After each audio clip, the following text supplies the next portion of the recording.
The first cry of baby Ella shook the small hospital room. Her voice was strong, but it wasn't her voice that caught everyone's attention. It was her skin. "She's so dark," one nurse whispered. Another muttered softly, "This one not charcoal." The mother, weak but smiling, pulled her baby close, but she saw the way the nurses looked, as if Ella's beauty was strange, almost wrong. The whispers spread. She was known as that dark girl.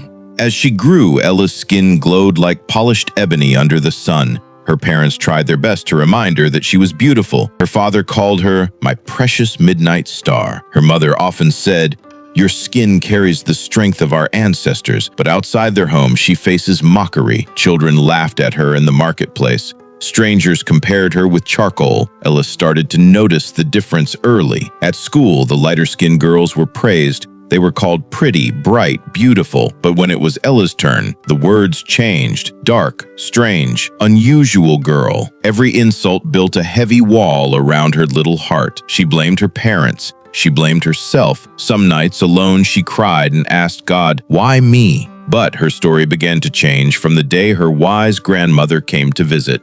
So, on that fateful afternoon, her grandmother came to visit from the village. A wise old woman with silver hair tied in a scarf and eyes that seemed to know every secret of the world. Ella ran to her and hugged her tightly. She has missed her a lot. They welcomed her.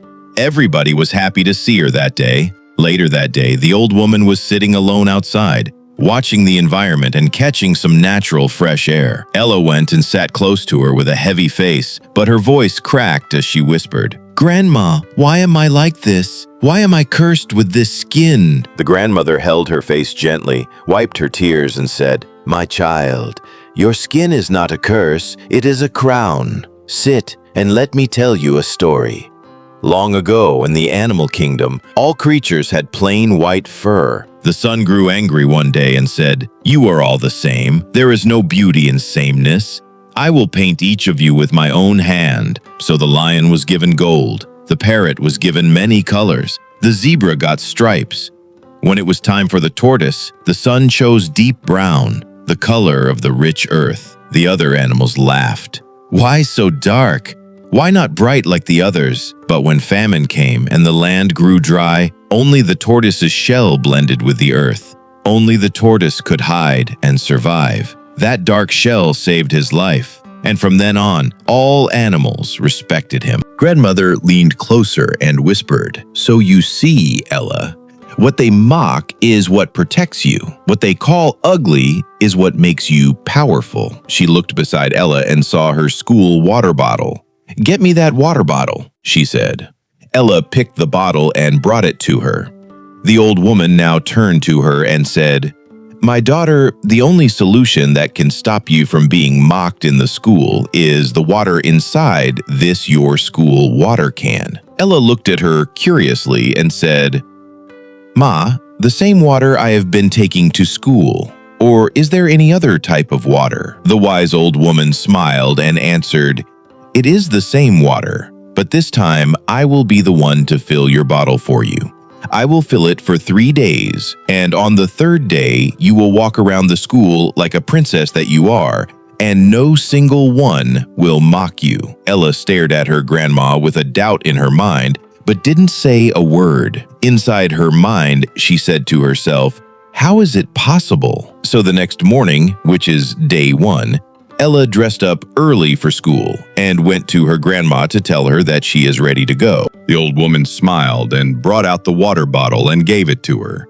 She said, "When you get to the school, make sure you carry the water bottle anywhere you're on the school premises. If they start mocking you, pour in your mouth. Don't swallow it, but also don't pour it out. Hold it in your mouth till they stop and you pour it out. Don't swallow it." Ella nodded and left for school. She walked into school with her head bowed, but her grandmother's words in her heart. The laughter started. "Here comes the midnight girl." But this time, Ella didn't cry. She did exactly what her grandma told her and looked straight at them and stayed quiet. Her silence confused them. Some laughed harder. Some grew uneasy. By the time school ended, she was exhausted. At home, she threw herself on her grandmother's lap. "Grandma, it didn't work. They still mocked me, but the old woman only smiled. Good, day one is complete. Tomorrow we go again. On the second day, the ones that mocked her now stay away from her because she doesn't cry anymore. Ella sat alone during break. Her classmates pointed. See? Even her shadow doesn't want her. It hurt, but she remembered. Better to be alone than with mockers. She ate her lunch quietly, alone. It felt heavy. It felt painful. That evening, she told her grandmother, I feel lonely. I feel empty. The old woman touched her shoulder. My child, sometimes you must lose the wrong people to make space for the right ones. Day 2 is complete. Tomorrow, you will see. On the third day, Ella walked into school with a smile. It was not forced, it came from deep inside her, because for the first time she believed, my skin is mine, and it is beautiful. When the insults came, she smiled and walked past. When the laughter rose, she still smiled, and slowly something changed. One girl walked up to her. Ella, you always look so strong. Can I sit with you? Another boy said, your skin shines like the night sky. My mother says the darkest soil grows the best crops. For the first time, she laughed with true friends. That evening, she ran home smiling, her heart free. Grandma, it worked. Real friends came to me. I don't feel ashamed anymore. The grandmother hugged her tightly. My child, remember, your beauty was always there. You only needed to see it yourself.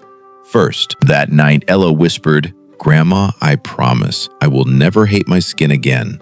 I will wear it with pride forever. The old woman smiled. What happened is the power of silence, because silence is not weakness, it is power. When you do not answer mockery, you take away the fire from their words. When you do not fight back with anger, you protect your peace. Silence is a shield and only the wise know how to use it. Ella's eyes widened. So, when they laugh at me and I stay silent, I am not weak? No, my dear, the grandmother said gently. You are stronger than all of them. You stand like a mountain, and remember, a mountain does not answer the wind, yet the wind always bows before it. Ella smiled slowly. She understood now. Her silence was no longer shame, it was her crown. This is to tell you that never hate what makes you different. Your difference is your strength. Silence, self-respect, and courage will always defeat mockery. Real friends will find you when you stop chasing fake ones. If this story touched your heart, remember this: you are enough. You are beautiful. You are powerful. Share this story with someone who needs it. Like, comment, and subscribe for more life-changing tales.